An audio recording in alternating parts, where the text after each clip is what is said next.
All right, I'm gonna start this video off with, I might get a little heated during this. All right, there are two things that piss me off about the military. One is toxic leadership, and then two, people saying no just because they're either too ignorant or just so they can.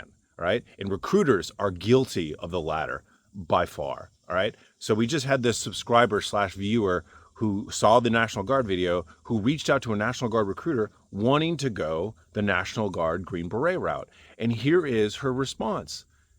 She either doesn't know, which I don't understand, because 19th and 20th Special Forces groups are only National Guard. You know, is this a figment of her imagination? Which is what I told him to say. Or she's just ignorant and doesn't know any better, which honestly is probably even more dangerous. You know, because this is the type of people who are leading people into these military careers, and they're not even giving the right information, you know? And she doesn't know any better. So as you can see, I provided the information to the guy who reached out on email, that here is the link on the Go Army website that says you can become an 18 X-ray in the National Guard. And this is a cautionary tale because I've actually received like probably 10 different messages from people saying, hey, I have recruiters that are not telling me that this is an option.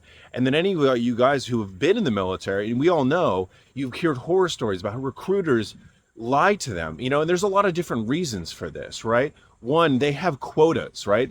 For career advancement, recruiter, you have to hit a certain number of recruits and how many people you sign, and they don't care, because once you get enlisted and you're in basic and you realize that you've been lied to, there's no recourse. You have nothing you can do. So what I'm telling you is, if you go to a recruiter, and this goes towards a lot of other things in the military, like if you are already in the military and you want to put in a special forces packet and they tell you you can't do it, never take no for an answer in the military. Trust me, there's almost always a way around it. There's always a waiver you can get for almost anything. But especially when, for any of you guys who are who are thinking about joining, and and you're going to a recruiter, and have cross-check, talk to multiple people, get online, find people who've actually done it, who are actually in, and confirm what these are saying, because I hear stories like this all the time that recruiters tell them they either know or they give them wrong information. All right. So be knowledgeable, stay safe, do your research.